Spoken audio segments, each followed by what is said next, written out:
Hi అండి. ఏ story నచ్చితే subscribe చేసుకోవడం మర్చిపోవద్దు. అలాగే లైక్ చేయొచ్చు కదా! ఇప్పుడైతే గదిలోకెళ్దాం. సరే అంటూ హ్యాపీగా తన చేతిలో ఉన్న బ్రేక్‌ఫాస్ట్ రామ్ చేతికిచ్చి తినండి. మర్చిపోకండి అంటూ వాటర్ బాటిల్ కూడా అతని ముందు పెట్టి కారు దిగింది సీత. వెళ్తున్న ఆమెనే చూస్తున్నాడు రామ్. వెళ్తున్న సీత ఒక్కసారిగా వెనక్కి తిరిగి కారు దగ్గరికొచ్చింది. రామ్ తేరుకొని ఏంటి వెనక్కి వచ్చావు? అది నువ్వు కోప్పడను అంటే ఒక మాట చెప్పనా? చెప్పి చావు. ఎప్పుడు చూసినా పచ్చిమిర్చి తిన్నట్టు ఫేస్ పెడతావు. నీ మూడ్ ఎలా ఉంటుందో కూడా తెలీదు. అందుకే ప్లీజ్ ఎంత కోపమొచ్చినా కంట్రోల్ చేసుకొని నా కోసం కనీసం పావుగంట అయినా వెయిట్ చేయరా? నాకు తెలిసే నీ సకిల్ గురించి ఏదేమైనా పుట్టింటి వాళ్ళని చూస్తే చాలు ఎక్కడలేని ప్రేమ వచ్చేస్తుంది మీ ఆడవాళ్ళకి. రామ్ గారు ప్లీజ్ నువ్వు ఇలానే బతిమలాడితే నాకింకా తిక్కొస్తుంది. మూసుకొని లోపలికెళ్ళు. వేగంగా లోపలికి. ఏయ్!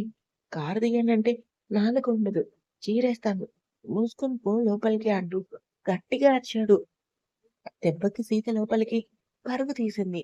రామ్ చిరాగ్గా ఫేస్ పెట్టి ఎదురుగా ఉన్న బ్రేక్‌ఫాస్ట్ వైపు చూశాడు. తినటం ఇష్టం లేక తలని సీట్ వెనక్కి వాల్చి కళ్ళు మూసుకున్నాడు. లోపలికొచ్చిన సీత హాల్‌లో సోఫాలో కూర్చున్న నవ్యని చూడగానే సంతోషంగా ఎగిరి గంతేసి నవ్య అంటూ ఇల్లంతా దద్దరిల్లేలా అరిచింది.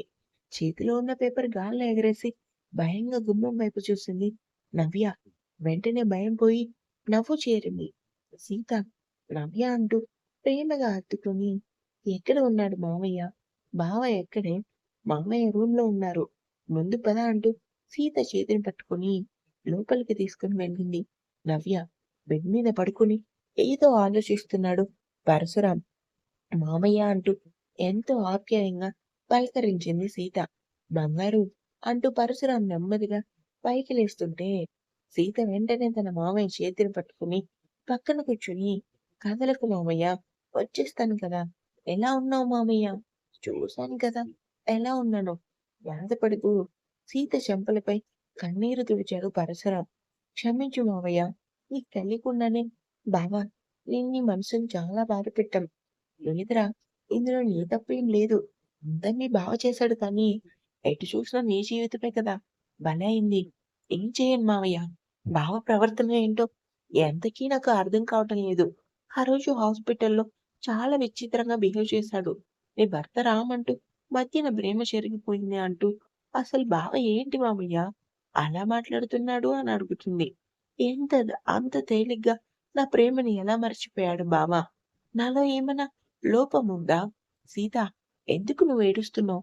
మీ బావ ఎందుకలా చేశాడో తెలీదు కానీ నీలాంటి బంగారాన్ని వదులుకున్నందుకు జీవితాంతం వాడు బాధపడతాడు.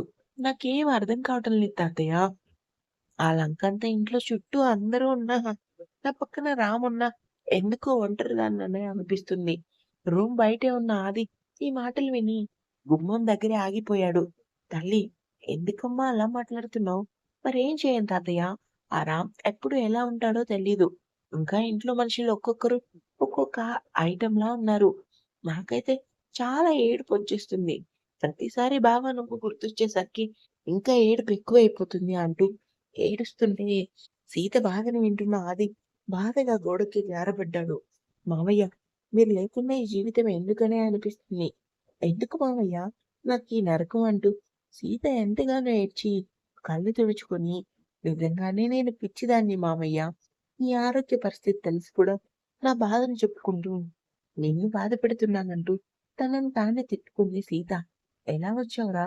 నువ్విక్కడికొచ్చినట్లు ఆ రామ్‌కి తెలుసా? తెలియడం ఏంటి మామయ్య? అసలు తీసుకొచ్చిందే తను కదా! ఏంటి? ఒక్కసారిగా అరిచారు పరశురాం. నవ్య బయట ఉన్న ఆది సీత మాటకి షాకయ్యాడు. నీకే ఇంత షాకింగ్‌గా ఉంటే లైవ్‌లో చూసినదాన్ని నేనెంత షాక్ అవ్వాలి చెప్పండి? సీత నువ్వు పగటి కలలు కనటం లేదుగా? లేదే నిజమే నేను చెప్పేది. బయటే ఉన్నాడు రామ్. నిన్నటి నుంచి బతిమలాడితే ఇదిగో ఈరోజు కనికరించి ఇక్కడికి తీసుకొచ్చాడు అంటూ నవ్వుతూ కాసేపు పరశురాంతో మాట్లాడి నవ్యతో పాటుగా బయటికి వచ్చింది సీత. నిజంగా రామ్ గారు నిన్ను తీసుకొచ్చారంటే నాకే నమ్మబుద్ధి కావటం లేదే. నాకే నమ్మబుద్ధి కావటం లేదు. ఇంకా నువ్వేం నమ్ముతావు? నా మొఖం అంటూ చుట్టూ చూసి ఇంతకీ బావెక్కడే? కనిపించడం లేదు. ఏం చెప్పమంటావే? ఆ రామ్ చేసిన పనికి మీ మామయ్య ఇక్కడ ఉంటున్నారు. మీ బావ కోపంగా బయటికి తన ఇంట్లోనే ఉంటున్నాడు కానీ కన్న తండ్రిని చూడాలని రోజు దొంగచాటుగా వచ్చి ఆదిని వెనకే ఉన్న గోడ దగ్గర దాక్కోవటం. నవ్య మాటలకి సీత వెనక్కి తిరిగి చూస్తుంది. గోడకి జారబడి కంటి నిండా నీళ్లతో సీతనే చూస్తున్నాడు. ఆది ఎక్కడలేని ఏడుపొచ్చేసింది సీతకి. కోపంగా ఆది దగ్గరికెళ్ళి బాధగా చూసింది. సంతోషంగా ఉన్నావా బావా? ఇదే కదా నీకు కావాల్సింది. నేను రామ్ గారితో కలిసుండాలి. ఆయన నా భర్త. మన ప్రేమని మర్చిపోవాలి. ఇదే కదా నువ్వు చెప్పేది. ఎలా ఉన్నావు సీత? ఆ మాటకి ఎక్కడలేని కోపం, బాధ రెండూ వచ్చాయి సీతకి. తెలిసి కూడా ఎందుకు బావ అడగటం? నీతో 7 అడుగులు వేయాలని ఆశపడితే నా ఆశలు మరొకరితో నెరవేర్చావు. ఎలా ఉంటాను బావా? ఇదిగో ఇలా ఉన్నాను. నీకు నచ్చినట్టుగానే ఉన్నాను బావా. అక్కడ రామ్‌కి నచ్చినట్టుగా ఉన్నాను. కానీ ఎటు చూసినా నేనే నాకు నచ్చినట్టుగా బ్రతకలేకపోతున్నాను. సీత అంటూ బాధగా చూశాడు ఆది. ఎంతసేపటికి సీత బయటికి రాకపోయేసరికి రామ్ కోపంగా కారు దిగి గుమ్మం దగ్గరికొచ్చాడు. సీత ఆది ఎదురుగా నించుని ఏడవటం చూడగానే ఎక్కడలేని కోపమొచ్చేసింది కానీ కంట్రోల్ చేసుకొని జరిగే సీన్ చూశాడు. వద్దు బావా! అలా పిలవకు. ప్రేమించిన నువ్వు నాకు దూరమయ్యావు. ఇటు నా మెడలో 3 ముళ్ళు వేసిన రామ్ మహా అయితే 5 నెలలు కాపురం చేసి నన్ను వదిలించుకుంటాడు. ప్రశ్నార్థకంగా నీ మరదల జీవితం మారిపోయింది బావా! 5 నెలలు రామ్ నిన్ను వదిలేయటమేంటి? ఆశ్చర్యంగా అడిగాడు ఆది. ఏయ్ సీత! ఏం మాట్లాడుతున్నావు? అని కోపంగా అడిగింది నవ్య. నిజాలు మాట్లాడుతున్నాను. అవును. నీ మీద పగతోనే నాకీ శిక్ష వేశాడు రామ్ అంటూ ఏడుస్తూ చెప్పింది సీత. అప్పటివరకు బాధగా ఉన్న ఆది ఒక్కసారిగా కోపంగా మారిపోయాడు. జరిగిందంతా చూస్తున్న రామ్ నవ్వుకుంటూ చిన్నగా విసిరేస్తూ లోపలికొచ్చాడు. రామ్ రావటం చూసిన నవ్య పరుగున తన రూమ్‌కి వెళ్ళిపోయింది. సీత మాత్రం భయంగా వెనక్కి తిరిగి గుట్కలు మింగుతూ రామ్‌ని చూసింది. ఆది మాత్రం కోపంగా రామ్ దగ్గరకొచ్చి ఏంటి నువ్వు చేసింది? ఇష్ అరవకు. అరిస్తే నాకస్సలు నచ్చదు. అందులోనూ నువ్వు అరిస్తే చాలా మండుద్ది. అంటూ సీత వైపు చూసి నీకేం చెప్పానే మెంటల్ దానా? పలకరించి రమ్మంటే మీ బావతో ప్రేమయానం నడుపుతున్నావా? రామ్ అంటూ ఆది కోపంగా విరుచుకుపడేలోపే రామ్ కోపంగా ఆది షర్ట్ కాలర్ పట్టుకొని చంపేస్తాను.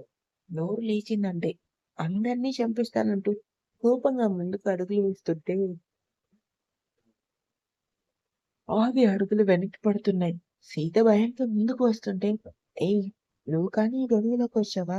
నీకు పగులుద్ది ముందు. రామ్ మాటకి సీత ఆగిపోయి ఏడుపు ఆపుకొని క్షమించు అన్నట్టు చూసింది. అబ్బాయి ఏం యాక్టింగ్ చేస్తున్నావే? మొత్తానికి నీ ప్రేమను బయట పెట్టావు. అయినా నీకు చెప్పాను కదే! నీకు వీడితో మాట్లాడితే నాకు కాలుద్ది అని. అయినా ఎందుకు మాట్లాడావు? నేను చేసిన తప్పుకి నాకు వేయొచ్చు కదా శిక్ష. ఎందుకు సీతను బాధపెడుతున్నావు? నోరు పెంచుకు తగ్గు తగ్గు. ఏంటి? నువ్వు చేసిన తప్పుకి దానికెందుకు శిక్ష వేయమంటావా? మరి తనకే కదా వేయాలి. అప్పుడే కదా నీ ముఖంలో కనిపించే బాధను చూసి నేను నవ్వేది. పైన ఉన్న నా మరదలు తన్వి సంతోషంగా ఉండేది. నేను తన్విని చంపలేదు. అయినా సరే నన్ను బెదిరించడమే కాకుండా నా అన్న వాళ్ళని నాకు దూరం చేస్తున్నావు. నా సీతను నాకు దూరం చేశావు. అది చాలదు అన్నట్టు ఇప్పుడు నీ కారణంగానే కేవలం నీ కారణంగానే నా తండ్రి కూడా నాకు దూరమయ్యాడు. అవ్వాలి. నీకందరూ దూరం అవ్వాలి. అప్పుడే కదా అసలు మజా. నిన్ను ఎలా వదిలేస్తాను? తన్విని చంపిన నిన్ను ఎలా తేలిగ్గా వదిలేస్తాను అంటూ సీత వైపు చూసి అడుగుతున్నావు కదా! ఎందుకు నా మెడలో 3 ముళ్ళు వేశావని. నీ బావ వల్లే నేను భర్తనయ్యాను. కారణం ఏంటో తెలుసా సీత? నా మరదలైన కన్విని చంపింది ఎవరో కాదమ్మా! రోజూ నా దగ్గర చెప్తావు కదా! మా బావ అంత పొడుగు, ఇంత పొడుగు, ఏం తెలియని అమాయకుడు. అతని లోకం తీరేంటో తెలీదు. గొప్ప ప్రేమికుడు అని. నీ బావ తన్విని చంపింది. సీత షాక్‌గా ఆది వైపు చూసింది. లేదు. నేను చంపలేదు. చంపలేదు, చంపలేదు అంటూ గట్టిగా అరిచాడు ఆది. రామ్ కోపంగా ఆది చెంపపై ఒక్కటిచ్చేలోపే రామ్ చేతిని పట్టుకొని కోపంగా ముందుకు నిలబడింది సీత. రామ్ మరింత కోపంగా సీతను చూశాడు. ఏయ్! నువ్వు మరీ సెకలు చూపించుకు. పక్కకు తప్పుకో. లేదంటే నాలుక చీరేస్తా.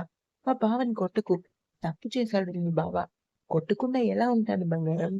ఏమాత్రం అడ్డు వచ్చినా నీకు పడుతుంది దెబ్బ. నాకు నువ్వు పొరపడి ఉంటావు రామ్. మా బావ చాలా మంచివాడు. మనిషిని చంపేంత అంత రాక్షసుడైతే కాదు. రామ్, ఎక్కడో ఏదో పొరపాటు జరిగింది. మా బావని వదిలేయ్. కొట్టకు.